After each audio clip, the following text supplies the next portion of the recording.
Menahan kontraksi hebat di usia 25 tahun, Sari, seorang istri berhijab yang selalu mengalah, dibuat elus dada saat ibu mertuanya menyuruhnya pergi periksa sendiri, dan suaminya hanya melempar uang Rp200.000. Namun, langkah tertatihnya di rumah sakit justru membongkar rahasia besar dokter spesialis yang menangani persalinannya, sebuah kenyataan yang siap menghancurkan kesombongan keluarga suaminya seketika. Selamat datang di cerita Nela. Absen yuk, sahabat dari mana saja nih? Jangan lupa subscribe ya. Bagi yang sudah subscribe, semoga diberi rejeki yang mengalir. Rasa mulas yang teramat sangat menghantam perut bagian bawahku sejak fajar menyingsing, membuat napasku tersengal-sengal di atas lantai kamar yang dingin. Aku mencoba bertumpu pada pinggiran ranjang, meremas sprei dengan jemari yang bergetar hebat demi mengalihkan rasa sakit yang kian menjadi. Usia kehamilanku memang sudah memasuki minggu ke-38, dan firasat seorang ibu berbisik kuat bahwa si buah hati di dalam kandungan ini sudah siap melihat dunia. Namun, di rumah beratap genteng tua ini, rintihan kesakitanku seolah hanya menjadi angin lalu yang tidak pernah dihiraukan oleh siapapun. Dengan bersusah payah, aku menggapai jilbab instan di atas nakas lalu mengenakannya secara asal untuk menutup aurat, sebelum menyeret langkahku keluar dari kamar menuju ruang tamu. Setiap kali gelombang kontraksi itu datang, langkahku terhenti seketika, menahan napas dalam-dalam sembari memegangi perutku yang makin mengeras. Dapur terasa begitu jauh, tetapi aku membutuhkan seteguk air hangat untuk menenangkan kepanikan yang mulai menguasai dada. Di tengah perjuanganku menahan rasa sakit, sayup-sayup terdengar suara gelak tawa ibu mertua dan suamiku, Mas Bayu, yang sedang santai menikmati teh hangat di teras depan. "Ibu, Mas Bayu, tolong," panggilku dengan suara bergetar dan parau begitu berhasil mencapai ambang pintu depan. Aku menyandarkan bahuku pada kusen kayu, tak sanggup lagi menopang berat tubuhku sendiri yang makin melemah. Ibu mertua menoleh perlahan, tetapi sama sekali tidak ada rasa cemas yang terpancar dari wajah paruh bayanya yang keras. Beliau justru menyesap tehnya tenang-tenang, seolah-olah penampilanku yang pucat pasi dan berkeringat dingin ini hanyalah sebuah drama yang sengaja aku ciptakan untuk mencari perhatian. "Ada apa sih, Sari? Pagi-pagi sudah mengeluh dan bikin bising rumah," tegur ibu mertua dengan nada suara yang dingin dan syarat akan celaan. Matanya menatapku dari atas ke bawah, menilai penampilanku yang berantakan karena menahan sakit. "Perutmu cuma mulas biasa itu, paling-paling karena kemarin kamu kebanyakan makan pedas. Jangan manja jadi wanita. Ibu dulu waktu hamil si Bayu tetap bisa mencuci pakaian satu baskom penuh di sungai tanpa perlu menjerit-jerit seperti itu." Mas Bayu yang duduk di sebelah ibunya hanya diam membisu, sama sekali tidak bangkit untuk memegang tanganku atau sekadar menanyakan keadaanku. Sorot matanya menunjukkan enggan berurusan dengan konflik, lebih memilih mematuhi setiap pandangan ibunya daripada membela istrinya sendiri yang sedang merintih. "Mas, ini beda, sakitnya makin sering dan teratur. Bayi kita sepertinya mau lahir sekarang, tolong antar aku ke rumah sakit," pintaku pada Mas Bayu dengan derai air mata yang mulai menetes basah di pipi. Bukannya bergegas berdiri atau menyiapkan sepeda motor, Mas Bayu malah menghela napas panjang seolah-olah permintaanku adalah sebuah beban yang sangat berat. Ibu mertua langsung memotong sebelum suamiku sempat menjawab, tangannya mengibas di udara menandakan penolakan yang sangat tegas. "Enak saja mau ke rumah sakit. Kamu kira uang melahirkan di rumah sakit itu memetik dari pohon? Lagi pula Bayu harus berangkat kerja jam 8 ini, jangan bikin suamimu bolos kerja hanya untuk mengantarmu periksa yang belum tentu mau melahirkan." "Tapi Bu, air ketubanku sepertinya sudah mulai merembes, aku benar-benar tak sanggup kalau harus berjalan sendiri," belaku dengan sisa ketegaran yang tersisa, memegangi perutku yang kembali bergejolak hebat. Rasa takut akan keselamatan bayi di dalam kandunganku membuat rasa hormatku pada mertua terkikis oleh rasa keputusasaan. Namun, makin aku menunjukkan rasa sakit, makin keras pula raut wajah wanita yang melahirkan suamiku itu.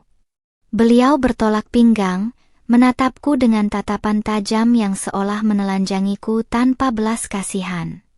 Kalau kamu memang ngebet ingin periksa, ya pergi saja sendiri. Ada angkutan umum di depan gang, kenapa harus menyusahkan suami? Cetus ibu mertua tanpa perasaan sedikit pun. Beliau kemudian menoleh pada Mas Bayu dan menyenggol lengan putranya itu kasar. Bayu, kasih dia uang tambang secukupnya biar tidak merengek terus.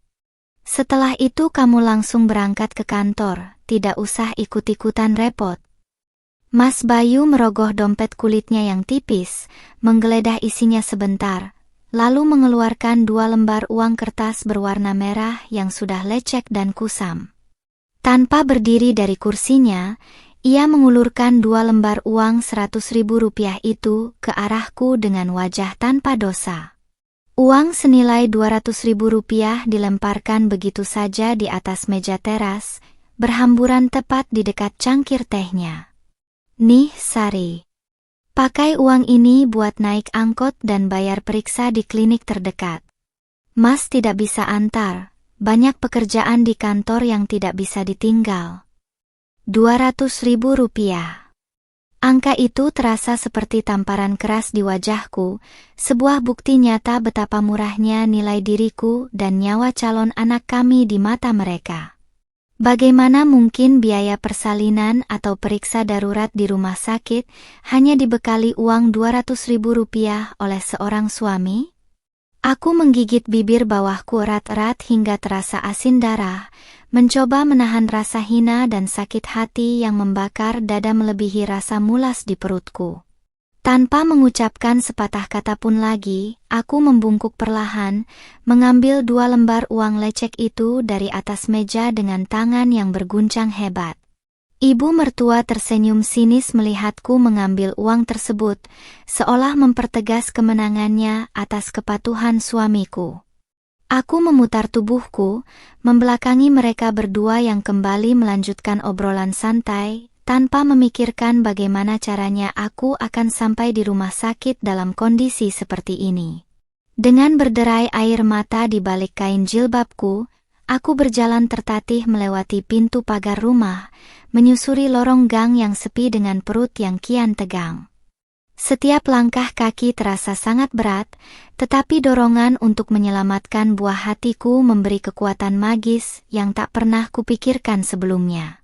Aku bersumpah dalam hati, jika hari ini aku dan bayiku selamat dari maut, aku tidak akan pernah lagi membiarkan diriku direndahkan dan diinjak-injak seperti ini oleh keluarga yang tak memiliki nurani. Angin pagi yang berembus kencang mengibarkan kain jilbabku saat aku berdiri gemetar di pinggir jalan raya, menunggu angkutan umum yang tak kunjung melintas. Rasa mulas di perutku semakin menjadi-jadi, menjalar hingga ke pinggang bagian belakang sampai rasanya tulang-tulangku hendak tanggal satu persatu. Uang Rp200.000 yang kusam itu ku kepal erat di dalam genggaman tangan kanan yang sudah dingin bercucuran keringat. Tak ada satupun tetangga yang berkeliaran di jam pagi seperti ini, membuat rasa sepi dan kesepian membelenggu jiwaku yang kian merana. Sebuah angkot berwarna biru tua akhirnya berhenti tepat di depanku setelah aku melambaikan tangan dengan sisa tenaga yang ada. Supir angkot itu menatapku dari spion tengah dengan raut bingung sekaligus cemas saat melihat tubuhku yang membungkuk menahan sakit luar biasa. "Mbak, mau kemana? Itu kok mukanya pucat sekali?" tanya supir itu dengan nada khawatir sembari menginjak pedal gas perlahan. Aku hanya mampu meringis pelan, menyebutkan nama rumah sakit Citra Medica yang jaraknya cukup jauh dari lingkungan tempat tinggal kami. Rumah sakit Citra Medica, Pak, tolong agak cepat, saya sepertinya mau melahirkan, bisikku dengan suara menyayat hati yang hampir tenggelam oleh suara deru mesin mobil yang bising. Supir angkot itu mengangguk cepat, lalu menambah kecepatan kendaraannya demi mengantarkan seorang ibu hamil yang terlunta-lunta sendirian ini. Di dalam angkot yang kosong itu, aku duduk merapat di sudut bangku berbahan kulit sintetis yang keras, memeluk perutku sendiri seolah-olah hanya tangan ini yang bisa melindungi bayiku dari kejamnya dunia. Air mataku menetes semakin deras membasahi kain jilbab bagian depan, menembus dada yang terasa amat sesak oleh kekecewaan pada Mas Bayu. Pria yang dulu berjanji di depan ayahku saat akad nikah untuk menjaga dan memuliakanku, kini justru bertekuk lutut di bawah ketiak ibunya tanpa punya pendirian. Ia tega membiarkanku mempertaruhkan nyawa sendirian di jalanan, hanya demi menghindari kemarahan sang ibu dan urusan pekerjaan kantor yang sebenarnya tak seberapa. Betapa murahnya nilai seorang istri di mata pria yang seharusnya menjadi pelindung utama keluarga. Sabar ya, nak. Ibu akan berjuang buat kamu. Kita pasti bisa melewati ini semua.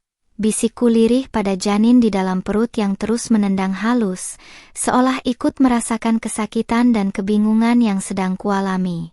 Setiap kali mobil melompati polisi tidur atau lubang di jalan, rasa sakit di organ intimku berlipat ganda, hingga aku harus menggigit bibir kuat-kuat agar tidak menjerit di dalam mobil. Rasa trauma dan cemas membayang-bayangi benakku, takut jikalau terjadi sesuatu yang buruk pada persalinan pertamaku ini. Setelah 20 menit yang terasa seperti ribuan tahun, angkot biru itu akhirnya melaju masuk ke area parkir depan rumah sakit Citra Medica. Pak supir bergegas turun dari pintu depan lalu membukakan pintu belakang untuk membantuku keluar dengan raut wajah penuh belas kasihan. "Ayo Mbak, perlahan-lahan. Biar saya panggilkan petugas medis di depan IGD," ucap Pak supir dengan tulus, sebuah kepedulian dari orang asing yang justru tak pernah kudapatkan dari keluarga suamiku sendiri. Aku menyerahkan satu lembar uang Rp100.000 dari kepalan tanganku, tetapi Pak supir itu justru menolaknya halus sembari mendorong tanganku kembali. "Tidak usah Mbak. Pakai saja uangnya buat biaya periksa di dalam. Semoga Mbak dan bayinya selamat dan sehat walafiat," tutur beliau tulus sebelum kembali masuk ke dalam mobilnya. Kebaikan sederhana dari seorang tukang angkot itu justru membuat tangisku pecah seketika di halaman depan rumah sakit yang megah tersebut. Langkah kakiku yang tertatih-tatih akhirnya sampai di depan pintu kaca otomatis instalasi gawat darurat, IGD. 2 orang perawat wanita berkecepatan tinggi langsung berlari menghampiriku membawa sebuah kursi roda begitu melihat kondisiku yang lemah bercucuran keringat. "Ibu, tenang ya. Duduk di sini perlahan, kami akan segera membawa ibu ke ruang pemeriksaan," ujar perawat berhijab putih dengan sigap menyangga tubuhku yang hampir roboh ke lantai marmer. Begitu tubuhku terduduk di atas kursi roda, dorongan angin dari pendingin ruangan rumah sakit menyapu kulitku yang basah oleh keringat dingin. Perawat mendorongku dengan cepat menyusuri koridor rumah sakit yang berbau karbol menyengat, melewati lorong-lorong berpenerangan terang. Di sepanjang lorong, aku melihat beberapa pasangan suami istri yang bergandengan tangan. Sang suami mengelus perut istrinya dengan tatapan penuh cinta dan kekhawatiran. Pemandangan itu bagaikan sembilu yang menusuk ulu hatiku, menyadarkan betapa mengasihankannya takdir hidupku saat ini. Kami tiba di depan meja pendaftaran darurat, dan seorang petugas administrasi pria mulai menanyakan dokumen-dokumen penting yang harus dilengkapi. "Mbak, bisa minta kartu identitas, kartu asuransi, dan dokumen penjaminnya? Suaminya di mana ya Mbak?" tanya petugas itu ramah sembari menyiapkan lembaran formulir di atas mejanya. Pertanyaan sederhana mengenai keberadaan suami itu seketika membuat lidahku kaku dan tenggorokanku menyempit, merasa begitu terhina harus mengakui kenyataan yang sebenarnya. "Suami saya tidak bisa datang, Mas. Saya kesini sendiri," Jawabku pelan dengan suara bergetar dan tatapan mata yang menunduk dalam-dalam ke arah pangkuan. Aku membuka tas kecilku yang lusuh, menyerahkan KTP dan 2 lembar uang Rp100.000 yang kini menjadi satu-satunya harta yang kubawa untuk persalinan ini. Petugas administrasi itu menatap 2 lembar uang kusam di atas meja dengan dahi berkerut bingung, lalu menatapku dengan sorot mata yang sulit diartikan. Maaf Ibu, untuk penanganan persalinan darurat tanpa BPJS atau asuransi, uang muka pendaftaran awal saja minimal Rp1 juta. Jelas petugas itu ragu-ragu karena tidak tega melihat kondisiku. Kepala rasanya berputar hebat dan jantungku seolah berhenti berdetak mendengar nominal yang disebutkan oleh petugas pendaftaran tersebut. Di tengah rasa putus asa yang membuncah dan gelombang kontraksi yang makin memuncak menembus batas kesadaranku, sebuah suara langkah kaki mantap terdengar mendekat dari balik lorong VIP. Suara langkah sepatu pantofel yang beradu tegap dengan lantai marmer memecah ketegangan di area pendaftaran darurat tersebut. Seorang pria paruh baya bertubuh tegap dengan jas putih dokter yang mengapit rekam medis di tangannya melangkah mendekat. Kacamata berbingkai tipis membingkai sorot matanya yang tajam namun memancarkan kewibawaan yang sangat kuat. Tatapannya tertuju lurus ke arahku yang sedang terkulai lemah di atas kursi roda, menahan gelombang kontraksi yang membuat napasku makin memburu. Ada masalah apa di sini? Tanya dokter spesialis senior itu dengan suara berat dan tenang, menghentikan kebingungan petugas administrasi yang sejak tadi memegangi 2 lembar uang kusamku. Petugas itu seketika berdiri tegap penuh rasa hormat, lalu menjelaskan situasiku yang datang seorang diri tanpa penjamin dan hanya membawa uang tunai Rp200.000. Dokter berwibawa itu mendengarkan penjelasan stafnya tanpa memotong sedikit pun, tetapi tatapannya tak pernah lepas dari wajahku yang pucat pasi bercucuran keringat. Begitu mataku beradu pandang dengan dokter tersebut, ada kilatan terkejut yang sangat jelas terpancar dari balik lensa kacamatanya. Garis-garis di dahi pria matang itu mengencang, seolah-olah ia sedang mengenali sesuatu yang sangat familiar pada raut wajahku.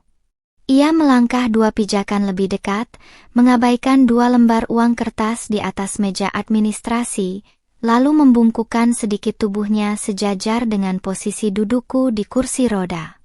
Siapa namamu, Nak? Dan siapa nama orang tuamu? Tanya dokter itu dengan nada suara yang tiba-tiba berubah menjadi begitu lembut dan syarat akan emosi yang tertahan. Aku yang sedang merintih kesakitan berusaha mengumpulkan sisa tenagaku untuk menjawab pertanyaan mendadak tersebut. Nama saya Sari, Dok. Ayah saya almarhum Pak Hendra. Jawabku bisik-bisik dengan derai air mata yang kembali menetes membasahi jilbab pastelku. Mendengar nama almarhum ayahku diucapkan, dokter senior itu menghembuskan napas panjang dengan dada yang kian bergolak. Tangannya yang gemetar perlahan menyentuh pundakku, memberikan rasa hangat dan perlindungan yang sangat kurindukan saat ini. Hendra? Jadi kamu putri tunggal almarhum Hendra? Bisiknya seolah berbicara pada dirinya sendiri, sebelum kemudian menoleh tegas pada 2 perawat yang berdiri di samping kursi rodaku. Bawa pasien ini sekarang juga ke ruang persalinan utama VIP lantai 4. Siapkan seluruh peralatan medis terbaik dan hubungi tim spesialis anestesi, perintah dokter itu tanpa ragu sedikit pun.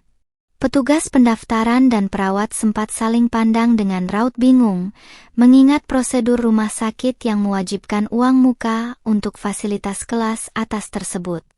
Tapi Dr. Wijaya, bagaimana dengan jaminan administrasi dan uang mukanya?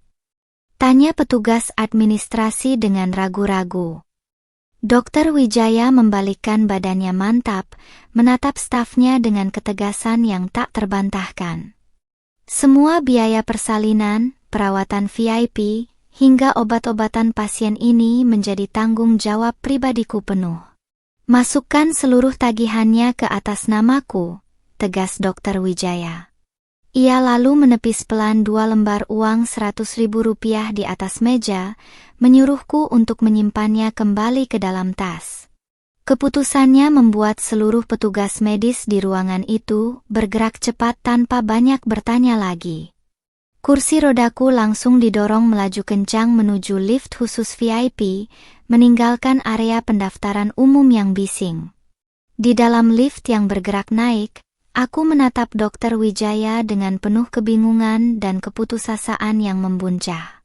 Aku tak mengerti mengapa seorang dokter senior berkelas tinggi bersedia menanggung seluruh biaya hidup dan persalinanku tanpa meminta imbalan apapun. Dokter, kenapa dokter membantu saya sejauh ini? Saya tidak punya uang untuk menggantinya, bisikku samar di tengah deruan sakit di perut yang makin menyiksa. Dr. Wijaya tersenyum tipis, sebuah senyuman hangat yang memancarkan rasa penyesalan sekaligus kerinduan yang mendalam. Fokuslah pada persalinanmu dulu, Sari. Selamatkan buah hatimu. Setelah ini selesai, ada hal besar tentang keluargamu yang harus kamu ketahui, jawab beliau misterius. Pintu lift terbuka di lantai 4, menyambut kami dengan suasana koridor yang sangat tenang, mewah, dan beraroma harum floral yang menenangkan. Aku langsung dipindahkan ke atas ranjang persalinan VIP yang serba canggih dan nyaman, dikelilingi oleh perawat-perawat sigap yang memperlakukanku bagaikan seorang ratu. Rasa dingin dan ketakutan yang sejak pagi mencengkeram jiwaku perlahan meleleh oleh perhatian tulus dari orang-orang asing ini. Di tengah persiapan medis yang intensif, pikiran sadarku melayang kembali pada Mas Bayu dan ibu mertua yang saat ini mungkin sedang tertawa puas di rumah. Mereka sengaja membiarkanku terlunta-lunta, berharap aku menderita dan memohon pengampunan atas kesombongan yang tak pernah kubuat.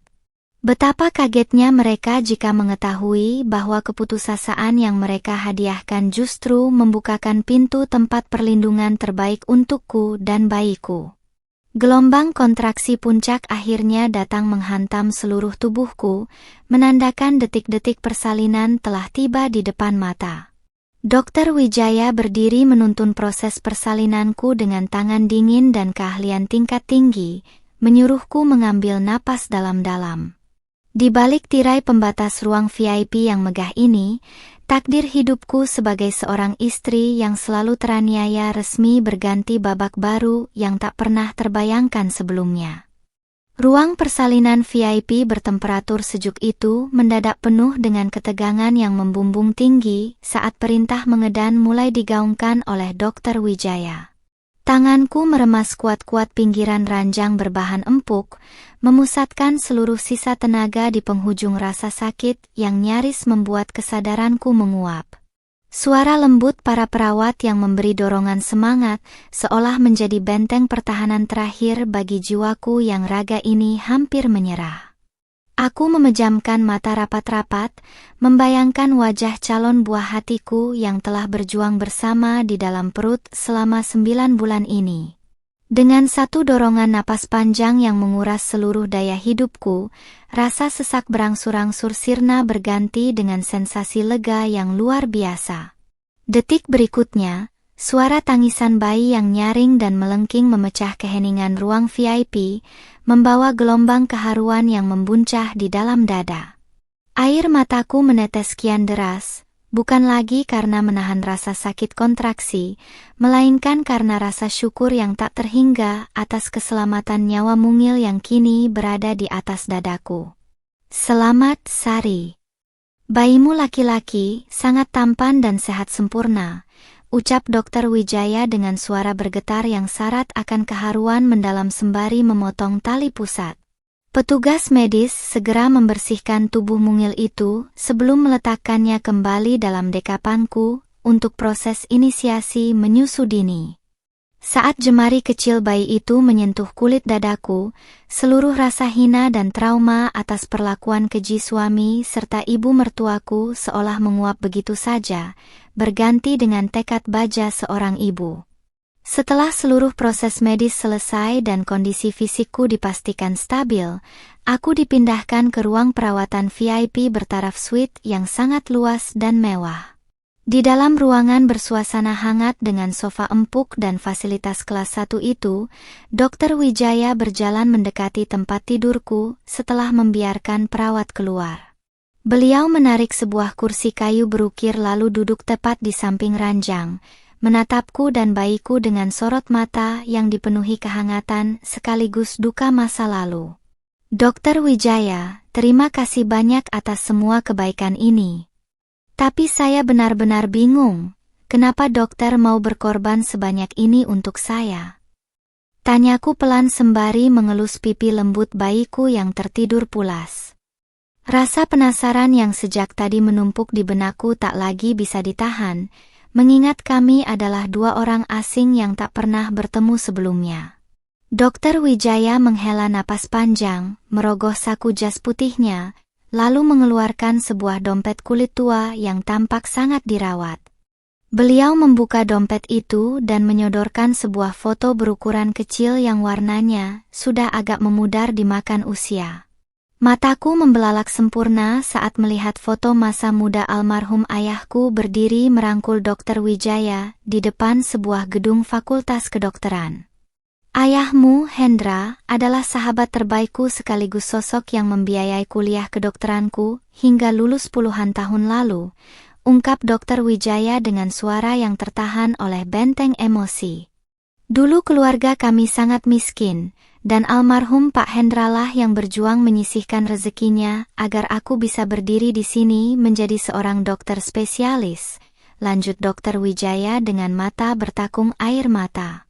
Beliau menatapku penuh rasa bersalah, seolah meratapi takdir yang baru mempertemukan kami di saat situasi tragis seperti ini.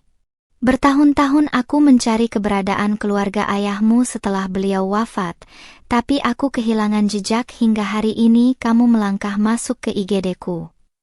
Penjelasan tersebut bagaikan petir di siang bolong yang menghantam kesadaranku, membuat dada ini bergemuruh hebat oleh takdir Tuhan yang sungguh tak terduga.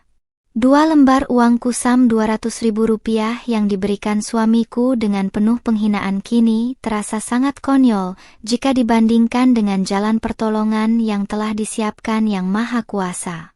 Dr. Wijaya memegang jemariku yang dingin dengan penuh rasa hormat seorang paman kepada putri dari sosok pahlawan hidupnya.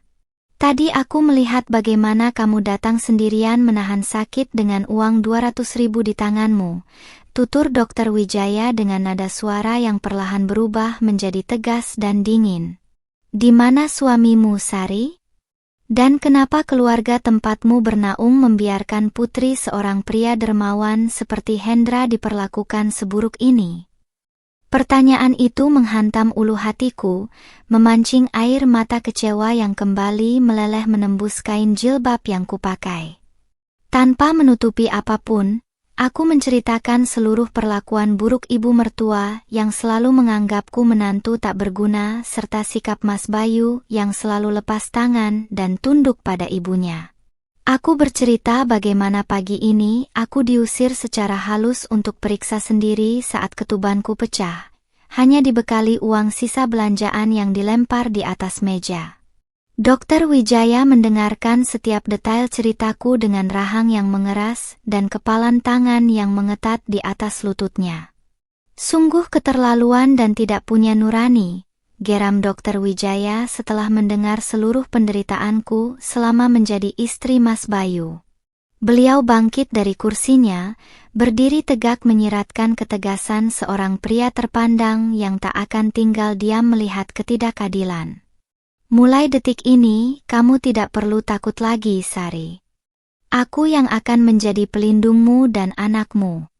Rumah sakit ini, beserta seluruh jaringanku, akan memastikan harga dirimu diangkat kembali ke tempat yang seharusnya. Tiba-tiba dari arah luar ruangan, terdengar suara keributan kecil di balik pintu kayu VIP yang tebal. Suara langkah kaki yang tergesa-gesa diiringi intonasi tinggi yang sangat kukenali mulai memecah ketenangan koridor suite tersebut. Pintu ruangan perlahan terdorong terbuka, menampilkan sosok Mas Bayu dan ibu mertua yang melangkah masuk dengan wajah berkerut penuh rasa curiga dan ketidakpercayaan atas keberadaanku di kamar semewah ini.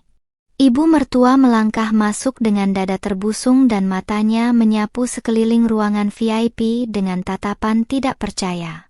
Langkah kakinya yang menghentak keras di atas lantai marmer menyuarakan kekagetan sekaligus prasangka buruk yang langsung berkecamuk di kepalanya.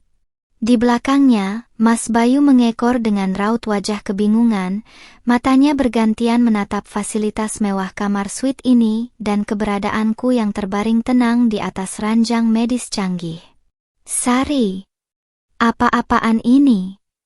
seru ibu mertua dengan suara melengking tanpa peduli bahwa ini adalah area perawatan rumah sakit.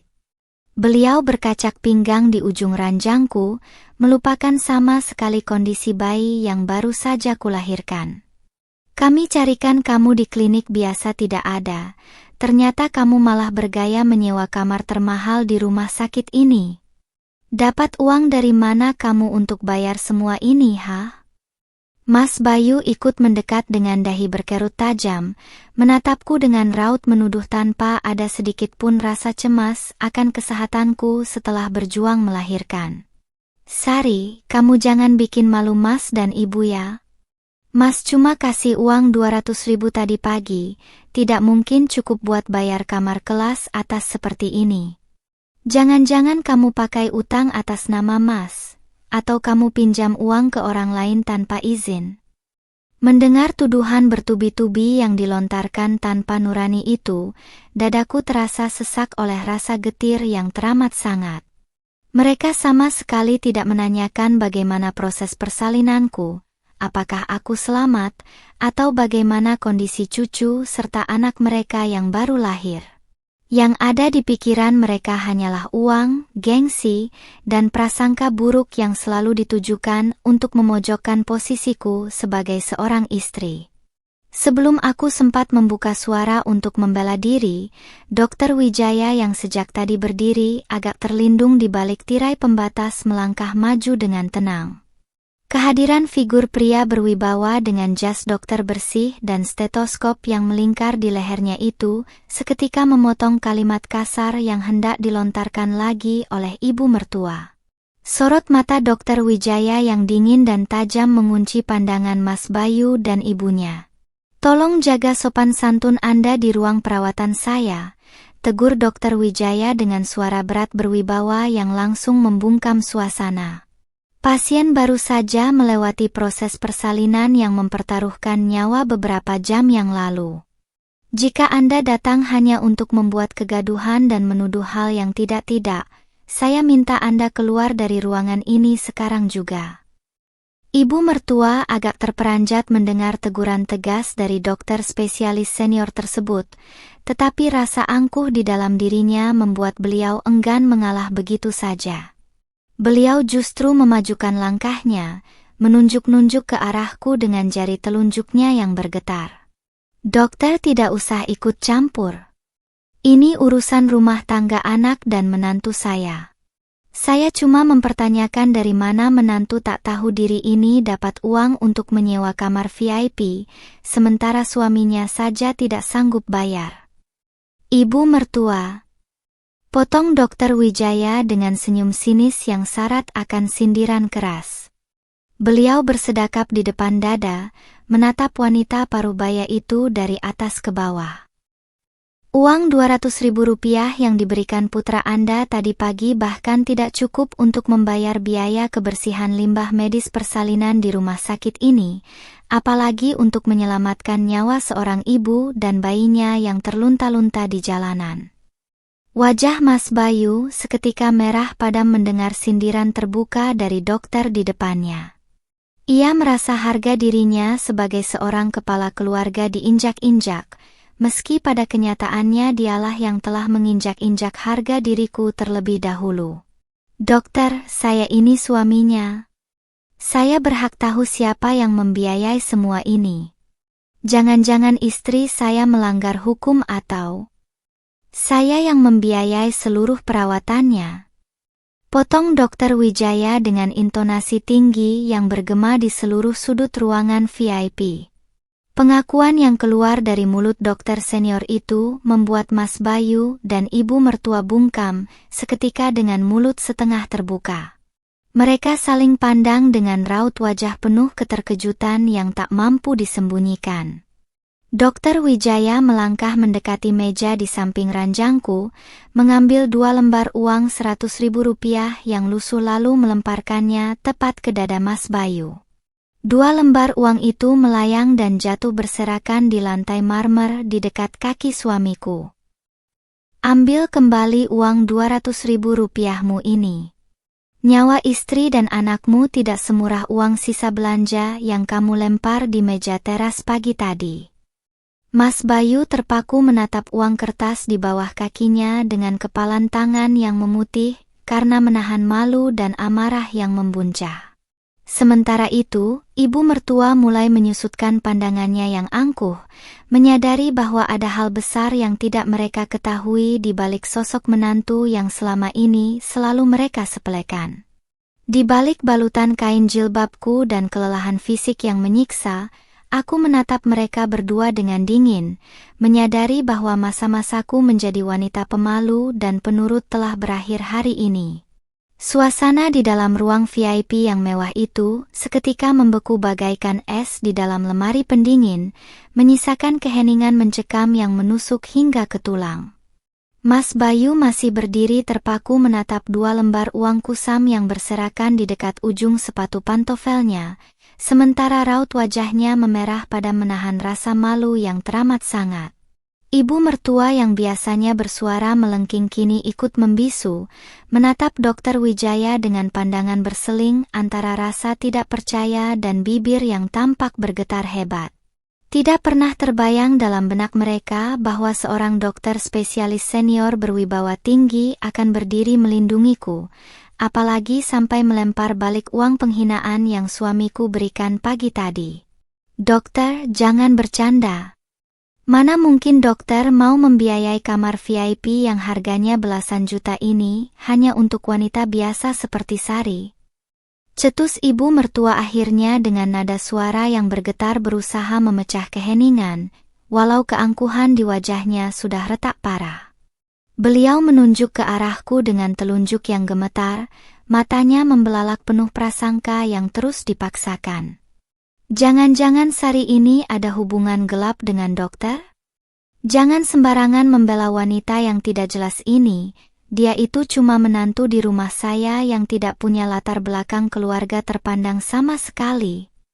Mas Bayu yang mendengar ujaran ibunya seketika mendongak, matanya berkilat liar memancarkan rasa cemburu buta dan kemarahan yang dipaksakan demi menutupi rasa hinanya sebagai seorang suami.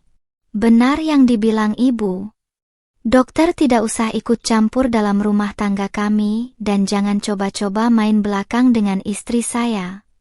Sari, jelaskan sekarang.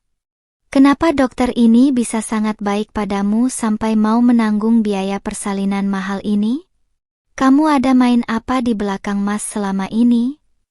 Serunya kasar sembari melangkah maju mendekati ranjangku. Mendengar tuduhan keji dan menjijikkan yang keluar dari mulut suami serta mertuaku, dadaku bergemuruh hebat diiringi rasa panas yang membakar seluruh isi kepala. Aku membetulkan posisi dudukku di atas tempat tidur medis bertaraf VIP itu, mengumpulkan seluruh ketegaran yang tersisa untuk menatap lurus ke dalam iris mata Mas Bayu, tanpa ada sedikit pun rasa takut yang tersisa. Jaga mulutmu, Mas. Jangan samakan aku dengan pikiran kotor kalian yang selalu memandang rendah orang lain.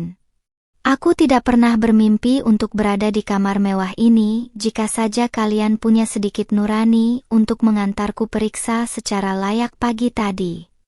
Seruku tegas dengan suara lantang yang menggelegar di seluruh ruangan. Dokter Wijaya melangkah satu pijakan ke depan, berdiri tepat di antara diriku dan Mas Bayu bagaikan benteng kokoh yang tak tertembus oleh gertakan dangkal mereka. Sorot mata dokter senior itu berkilat dingin penuh ancaman, mengarahkan tatapan tajamnya lurus pada wajah ibu mertua yang kini mulai menyusut cemas. "Tutup mulutmu yang lancang itu, Nyonya. Anda sama sekali tidak tahu siapa almarhum ayah dari wanita yang sedang Anda hina dan Anda telantarkan ini. Jika Anda tahu siapa beliau, Anda bahkan tidak akan pernah pantas untuk sekadar mencium telapak kakinya," tegur Dr. Wijaya dengan nada berat yang begitu menekan mental siapapun yang mendengarnya. Ibu mertua terperanjat hebat, melangkah mundur setengah pijakan karena terkejut melihat aura ketegasan Dr. Wijaya yang begitu mendominasi. Beliau menelan ludah kasar, mencoba mencari kepastian di balik seruan dokter tersebut. Ayahnya Sari? Hendra itu cuma orang desa biasa yang sudah meninggal bertahun-tahun lalu. Apa hubungannya dengan dokter spesialis terkenal seperti Anda? Tanya ibu mertua dengan nada suara yang mulai kehilangan kekuatannya, menyadarkan dirinya bahwa ada rahasia besar yang selama ini tersembunyi rapat dari penglihatannya. Almarhum Pak Hendra adalah pria dermawan yang telah mendanai seluruh biaya pendidikan kedokteran saya dari nol, hingga saya bisa berdiri tegap menjadi dokter spesialis dan pemilik saham utama di rumah sakit ini. Jawab Dr. Wijaya tegas tanpa ada keraguan sedikit pun. Beliau merogoh saku jas putihnya, lalu menghentakkan sebuah map dokumen tebal di atas meja di samping ranjangku. Pak Hendra adalah orang yang menyelamatkan hidup saya dan puluhan keluarga lainnya. Tanpa kebaikan beliau di masa lalu, rumah sakit megah ini tidak akan pernah ada. Dan hari ini, anak dari pahlawan hidup saya justru kalian biarkan terlunta-lunta di jalanan hanya dengan uang 200.000 rupiah.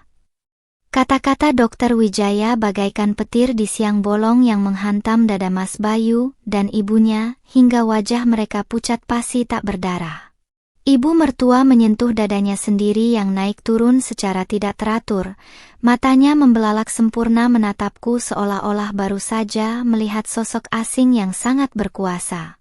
Beliau sama sekali tidak pernah menyangka bahwa menantu berhijab yang selalu mengalah, menyapu lantai dapur, dan diam saja saat dimaki-maki setiap hari itu, adalah putri tunggal dari sosok penolong seorang dokter kaya raya dan berpengaruh.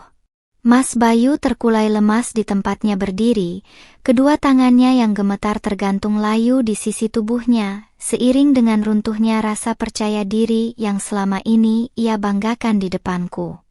Ia menatapku dengan mata bertakung air mata malu, menyadari betapa rendah dan konyolnya nilai dirinya yang hanya menyodorkan uang 2 lembar lusuh untuk persalinan putri seorang pahlawan besar.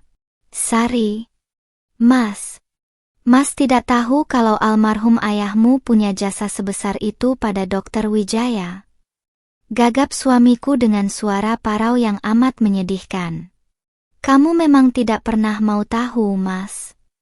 Potongku cepat dengan tatapan dingin tanpa belas kasihan, membiarkan air mata kekecewaanku mengering di atas pipi. "Selama 3 tahun kita menikah, kamu tidak pernah menganggap keluarga saya ada. Kamu dan ibumu hanya menganggap saya sebagai beban, tempat pelampiasan amarah, dan wanita murahan yang bisa kalian beri sisa uang belanjaan saat hendak melahirkan anakmu sendiri. Sekarang setelah tahu siapa ayah saya, kenapa suaramu mendadak bergetar begitu?" Ibu mertua yang menyadari posisinya mulai terancam bahaya mendadak mengubah raut wajahnya, mencoba memaksakan senyum manis yang sangat plastis di bibirnya yang gemetar. Beliau melangkah mendekati ranjangku dengan gerakan canggung, hendak meraih jemariku yang terbebas dari selang infus. "Sari sayang, maafkan ibu ya. Ibu kan tidak tahu kalau almarhum ayahmu itu orang hebat. Ibu tadi cuma bercanda di rumah. Maksud ibu kan supaya Bayu hemat? Ayo, sekarang kita pulang ke rumah saja ya setelah ini, nanti ibu yang rawat kamu dan bayimu di rumah." Sebelum jemari keriput yang penuh kepalsuan itu menyentuh kulit tanganku, aku menyetakkan tanganku ke belakang dengan keras, menolak mentah-mentah kepura-puraan yang sangat menjijikkan tersebut. Aku menatap ibu mertua dan Mas Bayu bergantian dengan tatapan tajam yang dipenuhi kebulatan tekad seorang ibu yang telah terlahir kembali. Jangan pernah sentuh saya atau anak saya dengan tangan kotor kalian. Pintu rumah kalian sudah tertutup rapat bagi saya sejak saya melangkah keluar menahan sakit tadi pagi. Mulai detik ini, hubungan kita bertiga sudah berakhir. Kata-kata tegas yang keluar dari mulutku meluncur deras bagaikan anak panah yang menancap tepat di ulu hati Mas Bayu dan ibunya. Wajah ibu mertua yang semula mencoba mengumbar senyum plastis seketika berubah pucat pasi, membeku di tempat dengan tangan yang menggantung pasrah di udara. Tidak pernah terbayang sedikit pun dalam benak wanita parubaya itu bahwa menantu yang selama 3 tahun ini selalu menunduk dan diam saat dimaki, kini sanggup menatap matanya dengan sorot keberanian yang membakar habis rasa takutku di masa lalu. Sari, apa-apaan kamu ini berbicara seperti itu pada ibumu? Seru Mas Bayu dengan nada panik yang bercampur aduk antara rasa malu dan kehilangan kendali atas istrinya. Langkah kakinya yang gemetar maju satu pijakan, mencoba meraih lenganku di atas kasur VIP yang empuk. Mas ini suamimu, Sari. Ingat dosa. Berani-beraninya kamu menyebut hubungan kita berakhir hanya karena masalah sepele pagi tadi. Cuma karena uang 200.000 dan salah paham kecil, kamu mau merusak rumah tangga yang sudah kita bangun bertiga tahun ini. Masalah sepele? Potongku cepat diiringi tawa sumbang yang syarat akan rasa getir dan kesakitan jiwa yang mendalam. Mataku menatap lurus ke dalam iris mata pria yang pernah menyumpah di depan kitab suci untuk melindungiku tersebut. Kamu bilang nyawaku dan nyawa anakmu yang terlunta-lunta di jalanan menahan kontraksi hebat adalah masalah sepele, Mas? 200.000 rupiah yang kamu lempar di meja teras itu adalah harga untuk nyawa kami di matamu. Kamu membiarkan aku naik angkot sendirian dalam keadaan ketuban merembes, dan sekarang dengan tanpa dosa kamu sebut itu masalah sepele. Ibu mertua yang menyadari situasi makin menyudutkan posisi anaknya, kembali mencoba memotong dengan suara yang sengaja dipelan-pelankan demi mengiba. Sari, dengarkan ibu dulu, nak.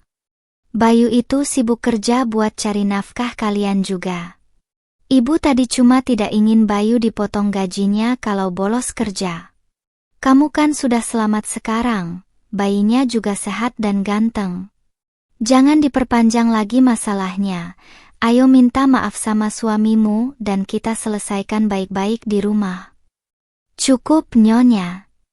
Sela Dokter Wijaya dengan bariton suaranya yang menggelegar mendominasi seluruh ruangan periksa tersebut. Beliau melangkah maju, memotong jarak antara ibu mertua dan tempat tidurku dengan gestur protektif yang begitu tangguh.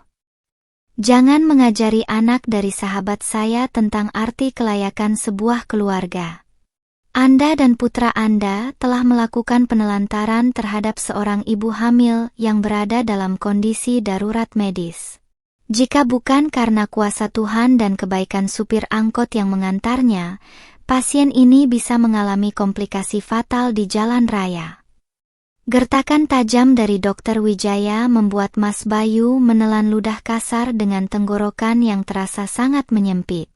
Ia memandang ke sekeliling kamar VIP lantai 4 ini, melihat betapa megahnya tempat yang memfasilitasiku saat ini, berbanding terbalik dengan rumah tua bertembok kusam milik keluarganya, tempat aku dipaksa mengabdi seperti seorang pelayan tanpa bayaran. Rasa kerdil dan hina menggerogoti jiwanya seiring dengan kenyataan bahwa kekuasaan serta uang yang dulu selalu dibanggakan ibunya, sama sekali tak ada artinya di sini. Dokter Wijaya, tolong, ini rumah tangga saya dengan Sari. Dokter tidak berhak mengusir saya dari sisi istri dan anak saya sendiri. Cicit Mas Bayu mencoba memprotes dengan sisa-sisa keberaniannya yang sudah menguap. Suaranya terdengar begitu parau dan menyedihkan, sangat berbeda jauh dari intonasi congkaknya ketika ia melempar 2 lembar uang kertas berwarna merah di teras rumah pagi tadi. Saya sangat berhak. Tegas Dokter Wijaya seraya mengibaskan tangannya ke arah pintu keluar ruangan VIP. Sebagai Direktur Utama rumah sakit ini sekaligus wali hukum yang sah untuk melindungi kondisi psikologis dan fisik Sari selama perawatan di sini, saya punya kewenangan penuh. Kehadiran kalian berdua di sini hanya memberikan tekanan emosional berbahaya yang bisa mengganggu produksi ASI dan pemulihan pasca persalinannya. Tapi Dok, saya ini ayahnya dari bayi itu. Teriak Mas Bayu mulai frustrasi, matanya melirik ke arah box bayi transparan bernuansa biru lembut tempat buah hati kami yang sedang tertidur pulas tanpa dosa. Rasa penyesalan yang terlambat mulai merayapi benaknya saat menyadari ia bahkan belum sempat menyentuh atau membisikkan azan di telinga mungil anak kandungnya sendiri karena kebodohannya menuruti keangkuhan sang ibu. Seorang ayah tidak akan membiarkan darah dagingnya lahir di pinggir jalan hanya demi menyelamatkan uang belanja Rp200.000. Tegasku tajam dari atas ranjang, memotong ucapan Mas Bayu sebelum ia melangkah lebih dekat menuju box bayi. Kamu tidak berhak mengazani anakku, Mas. Di saat aku mempertaruhkan nyawa di ruang operasi, kamu ada di mana? Kamu sedang menikmati teh hangat bersama ibumu yang sibuk menghitung untung rugi. Anak ini adalah milikku penuh. Dan dia tidak membutuhkan sosok ayah penakut yang tidak punya pendirian sepertimu. Dokter Wijaya menyilangkan kedua tangannya di dada, menatap dua sekawan ibu dan anak itu dengan pandangan dingin yang tak tersembuhkan. Beliau memanggil dua orang petugas keamanan berbadan tegap yang sejak tadi sudah bersiap di luar pintu kamar perawatan VIP. Pak Satpam, tolong kawal dua orang ini keluar dari area rumah sakit sekarang juga. Pastikan mereka tidak berani menginjakkan kaki lagi di lantai 4 ini tanpa izin tertulis dari saya. Dua petugas keamanan berseragam lengkap langsung melangkah masuk, memegang bahu Mas Bayu dan ibu mertua dengan tegas namun tetap profesional. Ibu mertua berteriak-teriak kecil mencoba melepaskan cengkeraman satpam dengan wajah yang merah pada menanggung malu di sepanjang koridor, sementara Mas Bayu hanya bisa terseret melangkah mundur dengan mata berair menatapku yang memalingkan wajah. Pintu kayu VIP yang tebal akhirnya tertutup rapat, menyisakan keheningan yang menenangkan dan menandakan awal dari perjuangan baruku untuk merebut kembali kebebasan serta harga diri yang sempat terinjak. 3 hari berlalu sejak peristiwa mencekam di ruang VIP tersebut, dan fisikku berangsur-angsur pulih dengan sangat cepat berkat perawatan medis terbaik di Rumah Sakit Citra Medica. Dokter Wijaya tidak main-main dengan ucapannya. Beliau memastikan seluruh kebutuhanku dan bayi mungilku yang kuberi nama Arka terpenuhi tanpa kurang satu apapun. Di dalam kamar yang luas ini, aku tak lagi merasakan ketakutan atau tekanan batin yang selama 3 tahun terakhir membelenggu jiwaku di rumah mertua.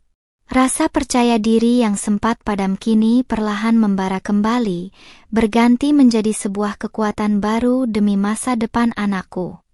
Pagi itu, Dokter Wijaya melangkah masuk ke dalam kamar perawatanku bersama seorang pria berkacamata yang membawa tas kulit tebal dan berkas-berkas hukum.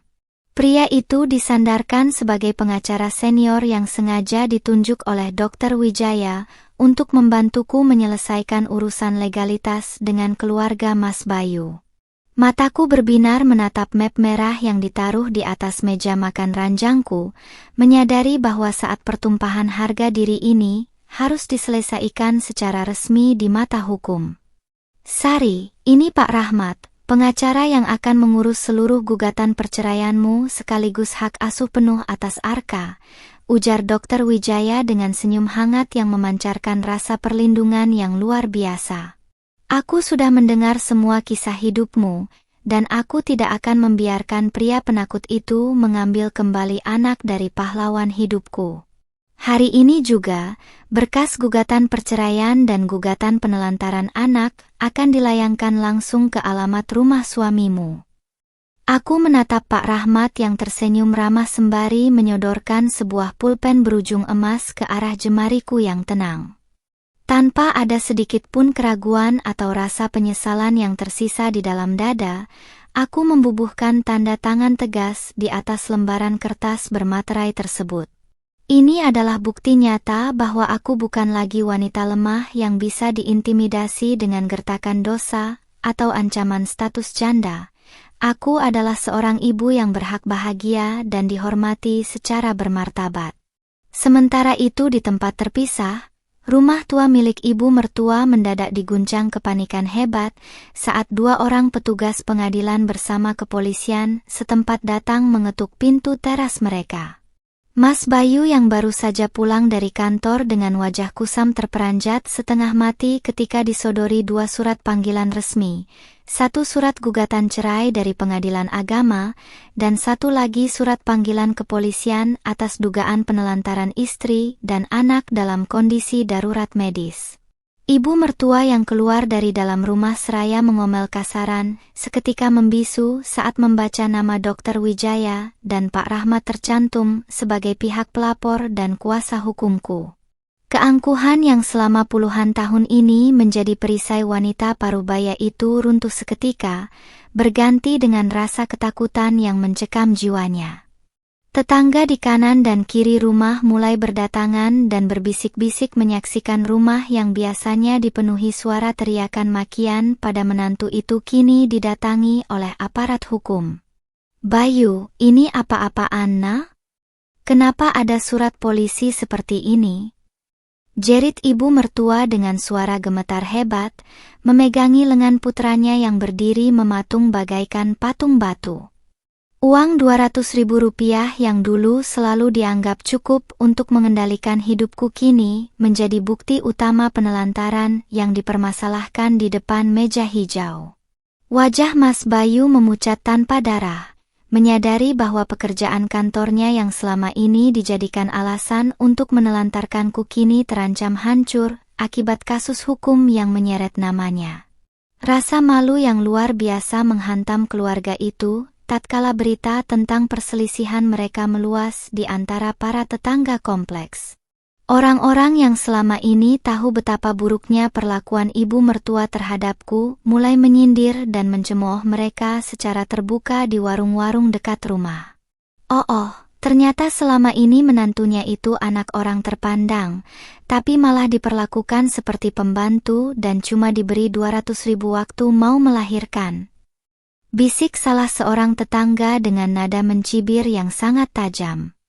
Mas Bayu mencoba menghubungi nomor teleponku berkali-kali dengan jari yang bergetar panik, tetapi nomornya telah kublokir secara permanen dari ponselku. Ia mengirimkan puluhan pesan singkat berisi permohonan maaf dan penyesalan yang terlambat melalui nomor lain, memohon agar aku mencabut laporan kepolisian dan mau kembali berbicara secara kekeluargaan. Namun bagiku, kata maaf yang diucapkan setelah terdesak oleh hukum hanyalah kepalsuan lain dari seorang pria yang tak punya pendirian. Di hari kelima pasca persalinan, aku akhirnya diperbolehkan pulang dari rumah sakit dengan kondisi kesehatan yang sangat prima dan hati yang dipenuhi rasa lega. Dr. Wijaya tidak mengizinkanku kembali ke rumah suamiku ataupun kontrakan lama. Beliau telah menyiapkan sebuah rumah asri bernuansa modern di kawasan perumahan elit untuk kutempati bersama Arka. Rumah bertingkat 2 dengan taman hijau yang luas itu menjadi simbol awal kehidupan baruku yang bersih dari bayang-bayang penindasan mertua. Ini adalah rumah yang dulu pernah dibeli oleh almarhum ayahmu sebelum beliau wafat, Sari, ungkap Dr. Wijaya saat menyerahkan kunci rumah tersebut di depan pintu jati yang megah. Dulu ayahmu mempercayakan aset ini padaku untuk diserahkan padamu saat kamu sudah benar-benar siap dan membutuhkan. Kamu tidak perlu menumpang pada siapapun lagi, tempat ini sepenuhnya milikmu dan anakmu. Air mataku menetes membasahi pipi, tetapi kali ini adalah air mata kebahagiaan dan rasa syukur yang teramat mendalam kepada Sang Pencipta. Aku melangkah masuk ke dalam rumah baruku yang harum dan terang benderang, memeluk erat tubuh mungil Arka di dalam dekapanku dengan senyuman kemenangan.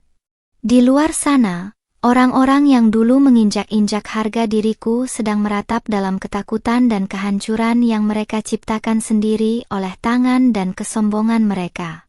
Sidang perdana gugatan perceraian dan hak asuh anak digelar di pengadilan agama dengan penjagaan yang cukup ketat dari pihak keamanan. Mas Bayu datang bersama ibu mertua dengan pakaian yang tampak kusam dan wajah serba salah, sangat jauh berbeda dari penampilan angkuh mereka beberapa minggu yang lalu.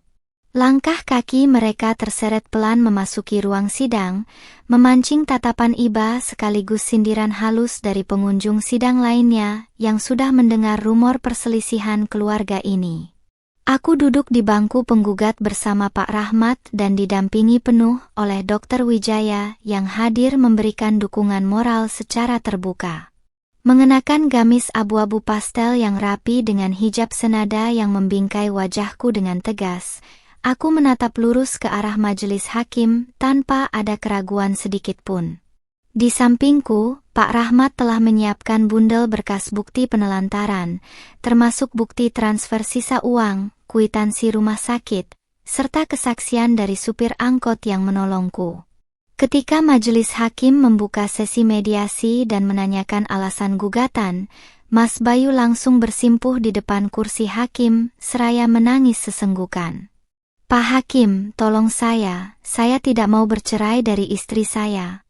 Saya sangat mencintai Sari dan anak kami.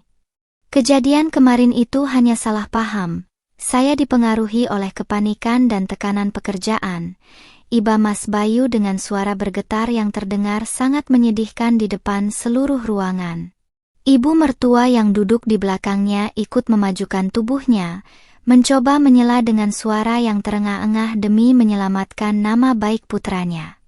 Benar Pak Hakim, saya ini ibunya dan saya akui saya salah.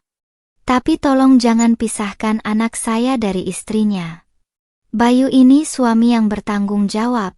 Dia cuma hilaf saat memberi uang 200.000 itu. Kami janji akan merawat Sari dengan sangat baik kalau dia mau kembali ke rumah. Pak Rahmat bangkit dari duduknya dengan sangat tenang, menyerahkan bukti-bukti tertulis dan dokumen medis resmi dari Rumah Sakit Citra Medika kepada majelis hakim. Izin majelis hakim, klaim pihak tergugat mengenai hilaf sama sekali tidak beralasan. Klien kami ditinggalkan dalam kondisi ketuban pecah dan kontraksi hebat, dipaksa naik kendaraan umum sendirian tanpa pendampingan. Jika bukan karena tindakan medis darurat yang diambil alih oleh Dr. Wijaya, keselamatan nyawa penggugat dan bayinya sudah terancam fatal. Hakim ketua membaca berkas-berkas tersebut dengan dahi berkerut tajam, lalu mengarahkan pandangan dinginnya ke arah Mas Bayu yang masih bersimpuh di lantai. 200.000 rupiah untuk persalinan darurat di rumah sakit? Dan Anda membiarkan istri Anda berjalan sendirian ke jalan raya dalam kondisi seperti itu? Ini bukan lagi sekadar hilaf, ini adalah bentuk penelantaran nyata yang melanggar kewajiban dasar seorang suami dalam undang-undang pernikahan. Kata-kata majelis hakim menjadi pukulan telak yang meruntuhkan sisa-sisa harapan Mas Bayu untuk memenangkan mediasi tersebut. Aku berdiri perlahan, menatap pria yang pernah menjadi suamiku itu dengan nada suara yang tenang namun dingin memikat. Mas Bayu, penyesalanmu datang saat kamu sudah tidak punya pilihan lain. Selama 3 tahun aku diam dan mengalah, tapi membiarkan anakku lahir tanpa rasa tanggung jawab darimu adalah batas terakhir ketahananku. Hubungan kita sudah mati di hari aku melangkah keluar dari rumahmu. Ibu mertua menangis histeris di bangku penonton sidang, meratapi nasib putranya yang kini harus menghadapi ancaman kehilangan istri, anak, sekaligus reputasinya di tempat kerja. Beberapa tetangga yang ikut hadir menyaksikan sidang tersebut tampak saling berbisik dan menggelengkan kepala melihat kehancuran keluarga yang dulu terkenal sangat sombong dan suka menghina orang lain itu. Setelah melewati proses pemeriksaan bukti yang menyeluruh, Majelis Hakim secara resmi mengetuk palu keputusan, mengabulkan seluruh gugatan cerai yang kucantumkan tanpa syarat. Hak asuh penuh atas Arka jatuh sepenuhnya ke tanganku, dan Mas Bayu diwajibkan memberikan nafkah anak setiap bulan yang jumlahnya ditentukan langsung oleh hukum, tanpa diberikan akses untuk mencampuri pola asuhku. Usai persidangan selesai, Mas Bayu mengejarku hingga ke area parkir gedung pengadilan dengan mata yang bengkak dan napas tersengal-sengal. "Sari, tolong beri Mas kesempatan kedua. Mas janji akan keluar dari rumah ibu dan hidup berdua saja denganmu dan Arka. Tolong jangan hapus Mas dari hidup kalian," jeritnya seraya memegangi pintu mobil mewah yang disiapkan oleh Dr. Wijaya. Aku menghentikan langkahku sejenak, menoleh ke arahnya melalui kaca jendela yang terbuka separuh dengan raut wajah yang sepenuhnya damai. "Kesempatan itu sudah kamu buang bersama 2 lembar uang kusam yang kamu lempar di meja teras pagi itu, Mas. Hiduplah dengan keputusanmu sendiri, karena aku dan Arka sudah menemukan jalan kebahagiaan kami yang baru." Mobil hitam yang kutumpangi melaju perlahan meninggalkan area pengadilan, meninggalkan Mas Bayu yang terduduk lemas di atas aspal parkiran diiringi ratapan tangis ibunya. Di dalam dekapan hangatku, Arka tersenyum kecil di tengah lelap tidurnya, seolah mengerti bahwa ibu dan anak ini telah berhasil memenangkan pertempuran harga diri paling besar dalam hidup mereka. 6 bulan berlalu sejak ketukan palu hakim meresmikan perceraianku dan menetapkan hak asuh penuh Arka ke tanganku. Kehidupanku kini berubah 180 derajat, dipenuhi dengan ketenangan jiwa dan kedamaian yang tak pernah kurasakan selama menikah dengan Mas Bayu. Rumah 2 lantai peninggalan almarhum ayah kini menjadi tempat bertumbuh yang hangat bagi Arka, lengkap dengan taman kecil berumput hijau tempat aku kerap menghabiskan waktu pagi sambil menggendong buah hatiku yang kian menggemaskan. Tidak ingin terus bergantung pada kebaikan Dr. Wijaya, aku mulai menata kemandirian finansialku dengan membuka usaha busana muslimah modern secara daring. Berbekal keterampilan merancang pakaian yang sempat terpendam selama bertahun-tahun, karya-karyaku rupanya mendapat sambutan yang sangat hangat di pasaran. Usaha yang kumulai dari ruang tengah rumah ini berkembang pesat hingga mampu mempekerjakan beberapa orang karyawan untuk membantu produksi bulanan. Di sisi lain, kehidupan Mas Bayu dan ibunya hancur berkeping-keping akibat perbuatan mereka sendiri. Dari kabar yang kudengar dari tetangga lama, Mas Bayu akhirnya dipecat dari tempat kerjanya karena kasus penelantaran yang mencoreng nama baik perusahaan tempatnya bernaung. Uang pesangon yang tidak seberapa habis dipakai untuk membayar biaya perkara hukum, membuat mereka terpaksa menjual rumah tua mereka dan pindah ke sebuah kontrakan sempit di pinggiran kota. Ibu mertua yang dulu sangat angkuh dan gemar memamerkan harta kini harus menelan pil pahit kehidupan. Tanpa ada lagi menantu yang bisa dijadikan pelayan gratisan, wanita paruh baya itu terpaksa mengerjakan seluruh pekerjaan rumah sendiri dalam kondisi kesehatan yang mulai menurun. Penyesalan mendalam kerap menggerogoti pikiran mereka, meratapi kebodohan masa lalu yang telah mengusir menantu pembawa keberkahan hanya demi membela kesombongan yang tak bernilai. Suatu sore saat aku sedang menyiram tanaman di halaman depan, sebuah mobil lama berhenti di depan pagar rumahku. Mas Bayu turun dengan pakaian lusuh dan tubuh yang jauh lebih kurus dari terakhir kali kami bertemu. Ia berdiri di luar pagar besi yang terkunci rapat, menatapku dan Arka yang sedang berada di dalam pangkuanku dengan pandangan kerinduan yang dipenuhi keputusasaan. "Sari," panggil Mas Bayu dengan suara parau yang nyaris tenggelam oleh suara angin sore. "Mas cuma ingin melihat Arka sebentar. Tolong, Sari, izinkan Mas menggendong anak kita walau hanya 1 menit. Mas sangat merindukan kalian berdua." Aku menghentikan aktivitasku, menatap pria yang pernah mengisi perjalanan hidupku itu tanpa ada lagi rasa dendam maupun benci di dalam dada. Yang tersisa hanyalah batasan tegas atas harga diri yang telah kupulihkan dengan berdarah-darah. Maaf, Mas Bayu. Sesuai dengan keputusan hukum, kamu hanya diperbolehkan bertemu Arka di tempat netral dengan pengawasan kuasa hukumku. Jangan datang ke rumah pribadiku tanpa izin. Sari, tolong. Ibu sakit-sakitan sekarang. Ibu terus menangis memanggil namamu dan ingin minta maaf secara langsung. Iba Mas Bayu seraya menggenggam erat tali pagar besi dengan mata bercucuran air mata penyesalan. Kami sadar kami sangat zalim padamu dulu. Tolong bantu Mas, Sari. Beri Mas pekerjaan di tempat usahamu atau izinkan kami kembali. Aku menghela napas pelan, merapatkan posisi Arka di dada agar terlindung dari terpaan angin sore yang kian dingin. Pintu maaf sudah kubuka sejak lama untuk ketenangan jiwaku sendiri, Mas. Tapi untuk kembali atau membuka hubungan keluarga seperti dulu, itu tidak akan pernah terjadi. Kamu dan ibumu harus belajar bertanggung jawab atas setiap pilihan kejam yang kalian buat di masa lalu. Tanpa menunggu jawabannya lagi, aku memutar tubuhku dan melangkah masuk ke dalam rumah, membiarkan Mas Bayu berdiri lemas menangisi takdirnya di luar pagar. Pintu kayu jati yang kokoh tertutup rapat, menyimbolkan batas abadi antara masa laluku yang penuh penderitaan dan masa depanku yang penuh dengan cahaya harapan. Tak lama kemudian, mobil Dr. Wijaya melaju masuk ke halaman rumah untuk berkunjung dan melihat perkembangan tumbuh kembang Arka. Sosok pria senior yang berwibawa itu tersenyum hangat saat Arka tertawa riang menyambut kedatangannya, memperlakukannya bagaikan cucu kandung sendiri. Kebaikan dan ketulusan Dr. Wijaya menjadi bukti nyata dari janji Tuhan bahwa di balik setiap ujian berat, akan selalu ada pertolongan indah yang tak terduga bagi orang-orang yang bersabar.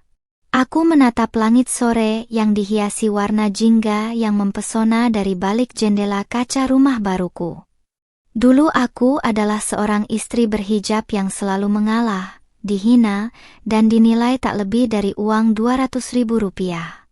Namun hari ini, aku berdiri tegap sebagai seorang wanita mandiri dan ibu yang tangguh, siap mengarungi masa depan bersama Arka tanpa perlu takut lagi pada keangkuhan manusia.